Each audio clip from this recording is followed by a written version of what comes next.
یہ حق ہے جو اللہ کی طرف سے ہے، یہ باطل ہے جو شیطان کی طرف سے، تو معاملہ ہی ختم کر دو۔ اچھا ہمیں معلوم ہے کہ ایسا نہیں ہوتا، شیطان کا دھوکہ اس سے زیادہ شدید ہوتا ہے۔ پہلے دن سے جب سے شیطان نے دھوکہ شروع کیا ہے، اسی کو ملا کر کیا ہے، حق کو اور باطل کو۔ شیطان کبھی بھی یہ نہیں کرے گا کہ وہ لوگوں سے کہے گا میں باطل ہوں یہ کرو، یہ نہیں ہوگا۔ حق بن کر آئے گا، دھوکہ دے گا۔ اچھا آپ کے لیے اور میرے لیے یہ امکان ہے کہ باطل بن کے آئے گا؟ نہیں، حق بن کے آئے گا۔ یہ میں کیسے پہچانوں کہ مجھے یہ دھوکہ نہیں ہوا ہے؟ اچھا کیا میں یہ کہہ کر اپنے آپ کو مطمئن کر لوں کہ میں 5 وقت کی نماز پڑھ رہا ہوں؟ اگر میں تھوڑا سا بھی دیندار ہوا اور شیطان مجھے کہتا 5 وقت کی نمازیں چھوڑو، تو میں پہچان نہیں لیتا کہ یہ باطل ہے۔ شیطانی فرد میرے نزدیک آئے اور مجھ سے کہے مولانا آپ 5 وقت کی نماز چھوڑ دیں، صحیح، میں اسے مان لوں گا۔ میرے تو جسے کہتے ہیں تھوڑے بہت بھی اگر عقل و شعور میں کوئی طاقت ہوئی تو میں فون اینٹیناز کھڑے ہو جائیں گے کہ بھائی یہ کوئی شیطان ہے جو مجھ سے کہہ رہا ہے 5 وقت کی نماز چھوڑ دو، صحیح ہے، میں فوراً ہوشیار ہو جاؤں گا کہ نہیں یہ باطل ہے۔ اچھا شیطان مجھے جو دھوکہ دینے آئے گا، جس کو پتہ ہے کہ میں باطل کو اتنی جلدی اتنا چھوٹا ہوا تو پہچان لوں گا، وہ ایسے مجھے دھوکہ دے گا کہ 5 وقت کی نماز چھوڑو؟ نہیں، میرے سامنے اگر اس کو دھوکہ دینا ہے تو نمازی بن کے آنا ہوگا۔ اچھا مجھے جو دھوکہ دینے آئے گا وہ دعائے کمیل کا منکر بن کے آئے گا۔ اگر کوئی آئے کہ میں دعائے کمیل نہیں مانتا تو میں اس کو ویسے ہی ایک تھپڑ لگا کے بھیج دوں گا کہ تو ہے کون بھائی؟ میری ساری زندگی دعائے کمیل کے اوپر گزر رہی ہے، مجلس کے خلاف بن کر آئے میں دھوکے میں آؤں گا؟ ساری زندگی میں نے اور میرے باپ نے گزار دی مجلسیں کرتے ہوئے، اب میں بے مجلسی کے سامنے کھڑا ہو جاؤں گا، تسلیم ہو جاؤں گا؟ نہیں ہوں گا ایسا۔ یہ کہہ کر دھوکہ دے سکتا ہے کہ دیکھو امام وقت کی نصرت کے لیے کچھ نہیں کرنا چاہیے، اب اس بڑھاپے میں نہیں ہو پائے گا، اتنی عمر گزرنے پہ اب نہیں ہو پائے گا، کیونکہ انسان جس چیز کو جوانی میں لے لیتا ہے وہ اس کے مرتے دم تک آئیڈیل کے طور پہ چلتی ہے۔ تو ہم لوگ مثال کے طور پر جب اپنی جوانی میں رہے تو ہم نے مثال کے طور پر امام خمینی کو دیکھ لیا، انقلاب کو دیکھ لیا، اس میں دینداری دیکھ لی، اس میں امام وقت کی نصرت دیکھی، دعائے سلامتی، دعائے عہد اور یہ سب چیزیں ہم نے دیکھ لی۔ اب شیطان اگر ان کے خلاف لے کر آئے میرے سامنے، یہ تو میں فوراً پہچان جاؤں گا کہ یہ گڑبڑ ہو گئی، یہ شیطان۔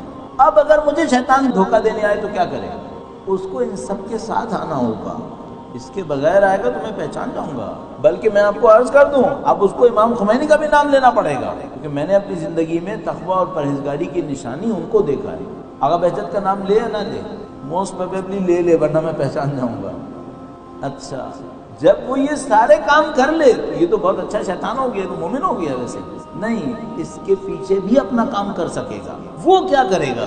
ابھی نماز کہہ رہا ہے، دعا بھی کہہ رہا ہے، عبادت بھی کہتا ہے، امام وقت کی نصرت بھی کہتا ہے، اچھا پھر گڑبڑ کیا کر رہا ہے؟ یہ تو شیطان رہا ہی نہیں پھر۔ نہیں، ابھی بھی کچھ پوائنٹس ہیں۔ وہ جو شیطان میرے سامنے ان تمام چیزوں کے ساتھ آئے گا وہ مجھے کہاں پہ بہکائے گا؟ تو اب یہاں پر میرے جیسا طالب علم یہ سوچتا ہے کہ دیکھو بھائی اب یہ بے نمازی تو نہیں بنا پائے گا، کچھ چیزوں پہ مجھ سے کمپرومائز کروانے کی کوشش کرے گا، میں ہوشیار ہوا تو پکڑ لوں گا۔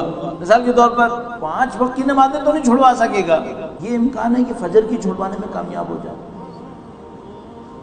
ہاں کافی لوگوں کے لیے یہ امکان ہے۔ ان کو کیا کہے گا؟ ان کو یہ کہے گا تم قضا کر کے پڑھ لو، قضا کر کے پڑھ لو، پڑھ تو لی نا بلاخر۔ 5 وقت کی چھڑوا لے گا؟ نہیں، 5 وقت کی نہیں چھڑوا پائے گا۔ اس کا ضمیر اتنا زیادہ اس کو جھنجھوڑے گا کہ شیطان کو یہ بات بھی بھگا دے گا۔ تو شیطان تو لمبی مدت کی حکمت عملی لے کے چلتا ہے نا، اس کو ایک دن تھوڑی دھوکہ دینا ہوتا ہے، اس کو تو ساری زندگی دھوکے میں رکھنا ہوتا ہے۔ تو وہ اتنی دشمنی نہیں کرتا کہ سامنے والا پہچان لے، تو اسے کیا کہے گا؟ 4 وقت صحیح وقت پہ پڑھ لو، 1 وقت اگر قضا کر بھی دی تو کیا ہوا؟ کر لو۔ اچھا وہ جو قضا کی ہے وہ بھی اتنا برا نہیں ہوا ہے، مثلا زور اثر میں پڑھ لینا، یہ کروائے گا یا نہیں کروائے گا؟ ہاں یہ کروائے گا۔ انصافاً بتائیے گا کروا رہا ہے یا نہیں کروا رہا ہے؟ معلوم ہے کروا رہا ہے۔ ایک اور کام کروا سکتا ہے، مثلا میں وہ ہوں جو نماز پڑھتا ہوں، میں وہ ہوں جو دعا پڑھتا ہوں، ہر روز قرآن پڑھتا ہوں۔ کہے گا نہیں، جب اتنا پڑھ لیتے ہو تو ہر روز قرآن نہیں پڑھا تو کیا ہوا؟ ویسے بھی قرآن عربی میں سمجھ میں ویسے ہی نہیں آتا۔ اچھا وہ جو اللہ کے رسول نے کہا تھا انی تارک فیکم الثقلین کتاب اللہ و اطرتی، اس کا کیا ہوگا؟ ما ان تمسکتم بہما لن تضلوا ابدا، دونوں کو تمسک کرو۔ یہ کہاں تمسک کر رہا ہے؟ اتنے دھوکے میں کامیاب ہو جائے گا۔ کہ اگر نہیں تم اہل بیت کے ساتھ ہو نا، اگر قرآن نہیں بھی پڑھا تو کیا ہوا، اور قرآن کے ساتھ ہو، اہل بیت نے بھی قرآن ہی سکھایا ہے۔ اگر اللہ کے رسول نے اس کو کافی سمجھا ہوتا تو ایک کو کیوں نہیں کہا، دو کو کیوں کہا؟ کیوں کہا تھا ما ان تمسکتم بہما، دونوں سے اگر تمسک کرو گے تو میری زندگی میں قرآن کیوں نہیں ہے؟ یہ شیطان کا کام کرنے کا پوائنٹ نہیں ہے کیا؟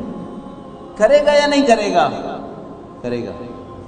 جس قوم کو قرآن کے دھوکے میں اہل بیت سے دور کرے اس کو قرآن کے ذریعے اہل بیت سے دور کرے گا، جس کو اہل بیت کے ذریعے قرآن سے دور کرے اس کو اس طرح کرے گا، اور اس کا کام کیا ہے؟ دونوں میں تفرقہ ڈالے۔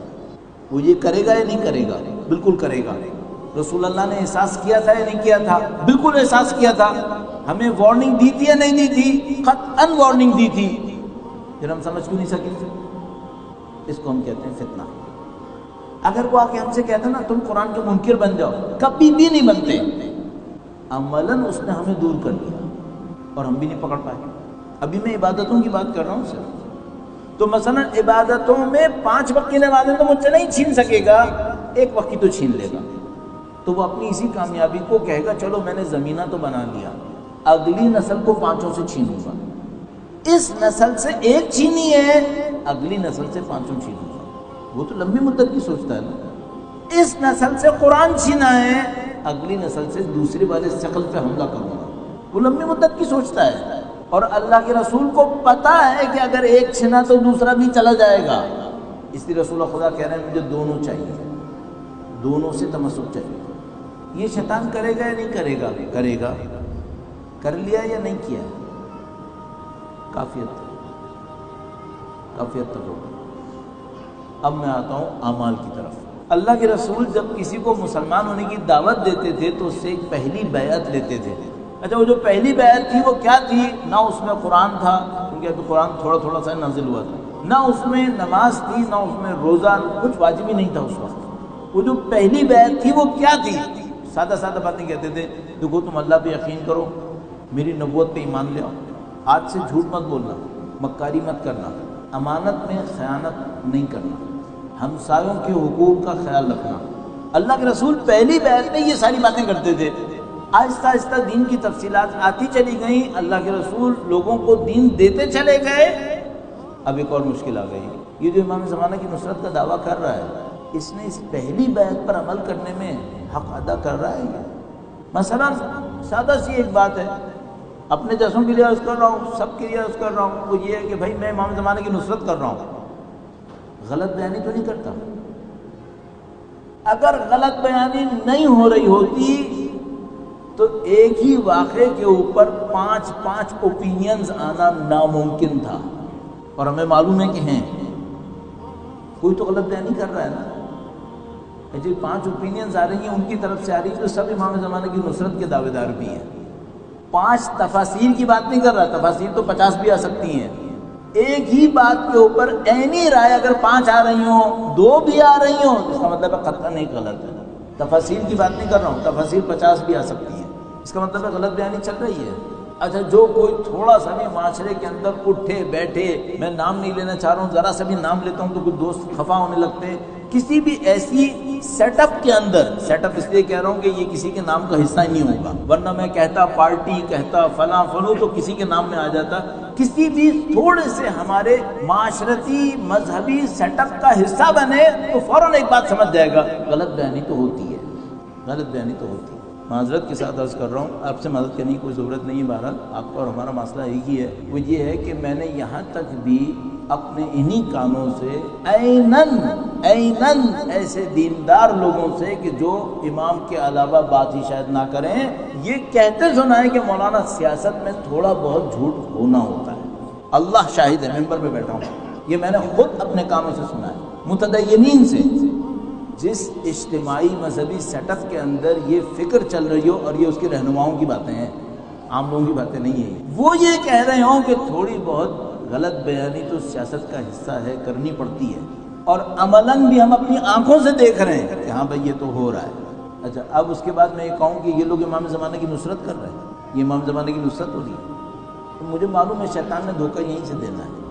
شیطان مجھے 5 وقت کا بے نمازی انشاءاللہ نہیں بنا سکے گا، نہ آپ کو بنا پائے گا، لیکن یہ کر سکتا ہے کہ کسی مصلحت کے نام پر جھوٹ بولنے والا بنا دے، یہ کر سکتا ہے، اور یہ وہ کر لے گا۔